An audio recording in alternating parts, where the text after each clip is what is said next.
Welcome back everyone to Redstone with Ripper. This is episode 12 and we've done quite a few practical episodes over the last couple of episodes, and a lot of stuff with pistons especially, which to be fair is a favourite of mine, but I wanted to move away from it this episode and go into more of a theoretical episode. So there'll be a lot more explaining this episode, not so much doing. But yeah, I wanted to keep these varied just so they don't get boring for you guys. And today we're going to be covering binary. So let's get straight into it. Okay guys, so hopefully you haven't switched off the video by now. Just because you've heard the word binary. I know for some people anyway, I know quite a few people watching this will know binary and will understand it. But for a lot of you watching this, you will not have... Well, you may have a little bit of a clue what binary is, but no idea how it works or anything like that. This video it's called Binary for Beginners for a reason. I'm just going to go over the complete basics of binary and pretty much explain some of the applications it has to Redstone and pretty much just computers in general, because Redstone, to be honest, is just small versions of a big computer. So binary is very useful, as I said, if you want to go into like stuff like doing what you see the big stuff on YouTube with they're making hard drives and computer things and all this crazy stuff. RAM even RAM's actually not too hard to make in Minecraft, believe it or not. And basically all that is mostly is just a big combination of ones and zeros, and that is where binary comes into it. So this is just going to be complete basics episode. I'm going to explain to you how binary works and everything, and we're going to start over on my little signboard here. And for those of you who may be getting a bit of a nostalgia here, this is exactly the way I did it in Redstoning with Steve. So if you want a second opinion, I recommend go watch this awesome guy who did this Redstoning with Steve series and called his video Binary for Beginners, weirdly. So I'm just going to do it again just for the sake of the Redstone with Ripper series. So here we go, binary for beginners, these three signs. So we're going to start off here, this sign. This is the decimal system. Now, I'm pretty sure most of you will be familiar with the decimal system. In the decimal system, you have the numbers 0, 1, 2, 3, 4, and I have a ... here because it didn't fit, but 0, 1, 2, 3, 4, 5, 6, 7, 8, and 9. Now, once you get to 9, what do? You carry the 1, because the 1 is your next slot. You carry the 1, you put it at the front, and then you start your series again. So you have 1, 0, then 1, 1, 1, 2, 1, 3, all the way to 1, 9. You carry the 1 again, you get 2, 0, 2, 1, 2, 2, etc., etc. And then when you get to 9, 9, you carry the 1 again, and you get 1, 0, 0. So that's how the decimal system works. So you always, whenever you get to the end of your system, or the end of the numbers in your system, you carry a 1 back to the start, or you carry the next slot, I guess you could say, back to the start. So it's 1, then 2, then 3, then 4, back to the start, and you go back to 0, which is always, I'm pretty sure in every, in every system that starts with 0, it always starts with 0, 1, etc., etc. You can get ones that go from 0 to 8. I forget what they're called. Octadecimal, I think. Hexadecimal. I'm not sure that's the name of them, but there are ones that go to 6, there are ones that go to 8. Stuff like that. But decimal system, it's fairly widely used. Unfortunately, the decimal system I bet you, it's really hard in Minecraft, especially, to count in tens in decimal system. You can do it with items that you didn't used to be able to do it. You can now do it with items spitting it into a hopper, but apart from that, I don't think there's really any other easy way to do it. I guess you can do stuff like gravel stacks and stuff works, but it's really hard to do. What you want to use is binary. So the binary system, 0, 1. Binary, it means 2, bi. The bi at the start of it means 2, of course. 0, 1, you have 2 numbers in the binary system. So you may think this is useless. It's really not. What we basically do is we count 0, 1. As in decimal system, we counted 0 to 9. In binary system, we only count 0, then we have 1. We carry the 1, and we go back to 0. So our third number is 1, 0. So as over here, actually the 10th number was 1, 0, because you went to 9, carried it back to the start. The next number is 1, 0, and then it will be 1, 1, carry the 1 back to the start, and then it will be, because there's no 2 in this, so you have to actually carry it again, so it's 1, 0, 0, and that will be the next number, and so on and so forth. So what does this mean for the binary system? Well, in the decimal system, we have our slots as designated as being 10, then 100, then 1000, basically. That's what we have. In the binary system, if you're reading in binary, the slots will actually be exactly the same. There will be 10, 100, 1000, and then you just keep adding zeros, and that's every slot. Every time you kind of go, you need another, basically every time you need another digit, basically. And what they represent in decimal will be, well, obviously 0 and 1 are 0 and 1 in decimal. They're exactly the same. But when you carry the 1, 1, 0 in binary, here it will actually be 2 because it's after 1. You carry 1, 1, 0 has to be 2 because it's the next one in the system in binary. So that represents 2, and then we carry the 1 and then carry the 1 again, and that will get 1, 0, 0. And if you convert that into decimal, it will be 4. Do it again. You actually do it 4 more times to get the 3 zeros. It will be 8, and then 16. Every time you add a 0, you multiply by 2 in the binary system. And this, if you actually go into, say, a trinary system, if you really want to get creative, this number will actually multiply by 3 each time, and then by 4. Basically, whatever number system you're working in, it just multiplies by that number to get the next number reading in decimal, at least. So in every system, it'll still be 10, 100, 1000 for each slot. But obviously, if you convert it back to decimal and actually a readable number for humans, because these ones and zeros don't mean that much to us in a binary just by ourselves. We usually have to convert them back to decimal to actually read them, which is what we've done here. And it basically that's basically the algorithm for generating the slots in any system.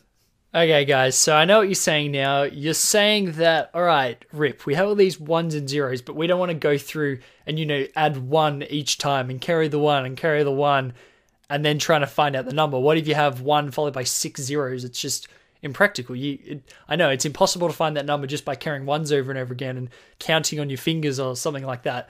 I'm going to actually teach you how to read the binary now, and it's actually really, really super easy if you remember what slots are what. So I have the first 4 slots here, or the first 4 binary digits, I guess. We have our 1 slot, which is the first slot for pretty much any number system in the whole world. I have a 2 slot. If you multiply by 2 again, we get our 4 slot. Multiply by 2 again, we get our 8 slot. And that's exactly what we found over here. So 1, 2, 4, 8. And of course, if we were to put another slot in, it would be 16 and 32 and etc, etc. But we're only going to do the first 4. So basically, when none of these lamps are on, I'm going to designate that 0. And by the way, I should mention this, the reason I've put them in kind of backwards order is because we read the number from left to right. So just keep that in mind. So what we're going to do here is whenever a lamp is on, that will read as a 1. Whenever the lamp is off, that will read as a 0. So keeping that in mind, when all the lamps are off, we have 0.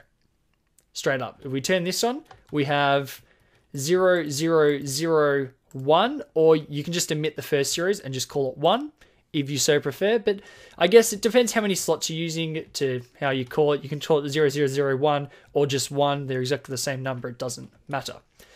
We can add a 1 to this, means we carry the 1 to here. If you add a 1 and a 1, it would normally create 2, but in this case, it just goes to 1 and then it just resets the counter to 0 because it's like adding 1. It's like adding 9 plus 1 equals 0, but with a 1 on the front. So it's exactly the same thinking as that. It will get a 0 and we carry the 1 to here and that will be 2. So 1 plus 1 is 2. Pretty simple stuff. Then we add the 1 here again. 1, and we have 3 because 1, 1 is 3. Now you may notice a pattern. 2 slot plus our 1 slots on is 3. Okay, let's add another 1. And basically when you add in binary, and this is the beauty of it, you always add to your first slot, the 1 slot. So we add the 1 to here, click the lever off, it carries, add the 1 to here, We have to turn it off, and it carries to the next slot again. We get 1, 0, 0, 4. And we had 3 before, we added 1, and now it's 4. So I'm not sure if you picked up the pattern yet, how to read in binary. And you know, you can keep adding 1 and 1 and 1, you just get to 8, and 8 is the, I believe, 8 is, no, 8's not the maximum. I'll go through the maximum number you can read in a sec. But basically, I'm going to click a few random levers. We're going to turn this one on, and this one on. Now, I can tell you that this number is 11, straight up. How do I figure that out? It's very, very simple. All you have to do is find all your on lamps and add the numbers in the slots. So we have 1 plus 2 is 3, and you have your 8 slot on. So 8 plus 2 plus 1 is 8 plus 3 is 11. That's how you work it out. That's all there is to it. Now you can work out literally any number in binary. If we were to add another slot here, 16, and turn that on, it will be 11 plus 16. That will be 27, going by my maths. Yeah, 27 is the number. And yeah, pretty much any combination. That'll be 5. That'll be 6. That will be 8 plus 2 is 10. Very, very easy to work out. That's it. That's all there is to it, guys. So just before we finish up on these 4 things here, I just want to mention that the maximum number you can make in a binary system where you have a finite number of binary slots. So here we have 4 slots. The maximum number we can make is 15. Now, how you work that out, which is all the lamps on, by the way. So that's 8 plus 4 is 12, plus 2 is 14, plus 1 is 15. Now, how you work that out, basically you take whatever number the next slot is, so it would be 16, and you just take 1 away from it. So if we had a 16 here, so we had 16, the next slot will be 32, so the maximum number we can make with 5 slots, with a 16 as the max, is 32 minus 1 is 31. So just wanted to point that out if you're ever doing binary stuff, that's all you have to do. So I'll turn these all off, and we'll move on to this thing here. Now, this looks very complicated, but it is literally, it's just copy paste. Here, guys, that's all it is. These things are all falling edge triggers. Actually, this one's a rising edge, but the first one doesn't matter. These are all falling edge triggers. Now, they're T flip-flops. Now, what I mentioned over here, all you have to do to count in binary is keep adding 1 to the first slot. That's all you have to do. It's very easy to count in binary. And basically, the advantage that this has over decimal, with decimal, we came back to this again. With decimal, you'd have to use hoppers, droppers shooting into whatever, gravel stacks, stuff like that. Really convoluted methods. Here, all you have to do is click 1 button and just let your mechanism do the work for you. And all you need to do is T flip-flops. It's literally all you need to do. It's so easy. So this is a binary counter. 1 slot, 2 slot, 4 slot, 8 slot. Same as we had over here, except this is automatic. Hit it once. We can see we've activated the T flip-flop. It's pushed out, and there is a torch under here. And you can see there's a torch under all of them, actually. And it's activated this T flip-flop, but as I said, it is a falling edge trigger, so it's not going to activate. So we have our 1 on. What's going to happen when we hit this T flip-flop again? Well, this T flip-flop is going to push the block back to this spot, so this is going to turn off. But because this is a falling edge trigger, this T flip-flop will activate. It's a mouthful. And actually, this T flip-flop will activate and actually push this block out. So now we have 1, 0. So we'll just put that in action. And we, of course, 1, 0 is 2. 1, 0. We have 2. Now, what's going to happen next time? Well, we're going to push this block out to here again, and then this is going to activate again. But as I said, it's a falling edge trigger. It only activates when this redstone line turns off, so it doesn't affect the rest of the mechanism. What's going to happen when we click it again? This block will retract, activate this block will retract, and then activate, and this block will extend, so we'll get 1, 0, 0. And you can see, if we count again, you can see it reset, and over to there, and then we can just do the same thing again. Add the 1, get your 1, 0, get your 1, 1, and then we can ripple it all the way through to the end there, and it just counts just like that. You can see the ripple effect going through. And literally all that's happening is we're adding 1 to the 1 slot every time. just like this, and I just want to get it all the way and hit that, and that is 15.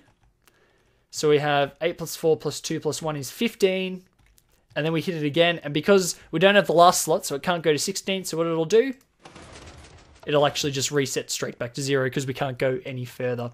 So that is your basic binary counter with T flip-flops.